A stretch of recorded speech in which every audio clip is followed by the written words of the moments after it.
Hi friends, welcome to our channel. So under 19 world cup 2024 team India జైత్రయాత్ర కొనసాగుతుంది. వరుసగా 6వ విజయం సాధించి ఈ టోర్నీ చరిత్రలో 9వసారి ఫైనల్కి దూసుకెళ్ళింది. సౌత్ ఆఫ్రికాతో జరిగిన మ్యాచ్లో ఉత్కంఠంగా సాగినటువంటి తొలి సెమీఫైనల్లో అద్భుత ప్రదర్శన కనబరిచిన టీమిండియా 2 వికెట్ల తేడాతో గెలుపొందింది.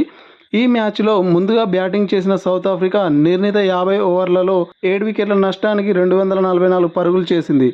ఇందులో లూన్ డ్రీ 102 బంతుల్లో 76, రిచర్డ్ 64 హాఫ్ సెంచరీలతో రాణించారు. భారత బౌలర్లలో రాజ్ లింబానీ 3 వికెట్లు తీయగా సర్ఫరాజ్ ఖాన్ తమ్ముడైనటువంటి ముషీర్ ఖాన్ 2 వికెట్లు, నమన్ తివారీ, సామీ పాండే తలో వికెట్ తీసుకోవడం అయితే జరిగింది.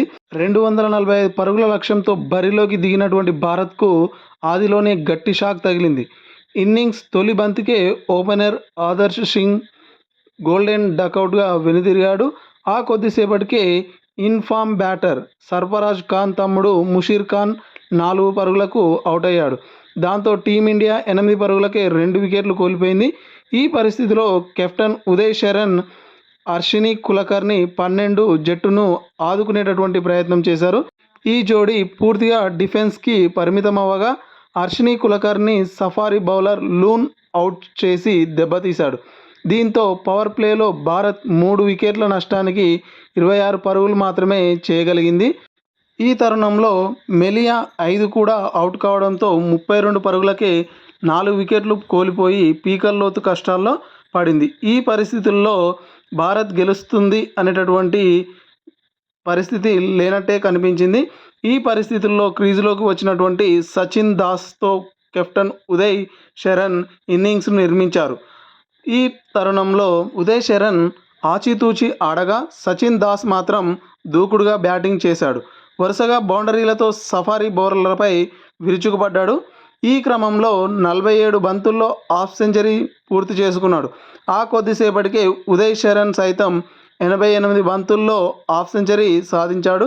ఈ ఇద్దరు సూపర్ బ్యాటింగ్తో భారత్ విజయం లాంఛనమైనలా అంతా అనుకున్నారు. కానీ శతకానికి చేరువైన సచిన్ దాస్ 96ను క్వీనా మఫ్కా అవుట్ చేయడంతో 5వ వికెట్ నమోదైంది. 171 పరుగుల భాగస్వామ్యానికి తెరపడింది. దాంతో మ్యాచ్ ఉత్కంఠగా మారింది. భారత్ విజయానికి బంతికి 1 పరుగు కావాల్సి వచ్చింది. క్రీజులోకి వచ్చిన తెలుగు తేజమైనటువంటి అరవెల్లి అవనీష్ 10 సాయంతో ఉదయ్ కిరణ్ జట్టును విజయం దిశగా నడిపించారు. భారీ షాట్ ఆడే ప్రయత్నంలో క్యాచ్ అవుట్గా వెనుదిరిగాడు అవినాష్. క్రీజులోకి వచ్చినటువంటి అభిషేక్ పరుగులేమీ చేయకుండా రన్అట్ అయ్యాడు. దాంతో మ్యాచ్ మరింత ఉత్కంఠగా మారింది. క్రీజులోకి వచ్చిన రాజ్ లింబానీ 6 బాదడంతో భారత్ విజయానికి 12 బంతుల్లో 9 పరుగులు అవసరమయ్యాయి. 49వ ఓవర్ తొలి బంతిని బౌండరీకి తరలించి ఉదయ్ శరణ్ ఒత్తిడిని తగ్గించాడు. సఫారీ బౌలర్ 2 వైడ్లు వేయడంతో మ్యాచ్ టై అయింది. విజయానికి 1 పరుగు కావాల్సిన సమయంలో ఉదయ్ శరణ్ రన్అట్ అవ్వగా రాజ్ లింబానీ బౌండరీ బాది విజయాన్ని అయితే పూర్తి చేశాడు.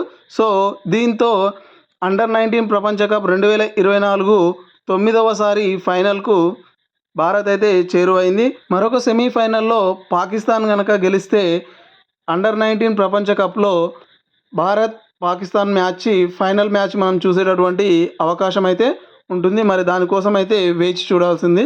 సో మొత్తానికి అయితే అండర్ 19 ప్రపంచ కప్ ఉత్కంఠగా సాగినటువంటి తరుణంలో 9వసారి ఫైనల్కి అయితే భారత్ అయితే చేరువైంది. విజయానికి 1 అడుగు దూరంలో నిలిచింది. ఓకే ఫ్రెండ్స్, ఇది ఈ యొక్క మ్యాచ్కి సంబంధించినటువంటి అప్డేట్. ఇలాంటి మరిన్ని అప్డేట్స్ కోసం నా యొక్క ఛానల్ని తప్పకుండా సబ్స్క్రైబ్ చేసి మీ యొక్క ఫ్రెండ్స్ తోటి షేర్ చేసుకోండి. Thank you for watching.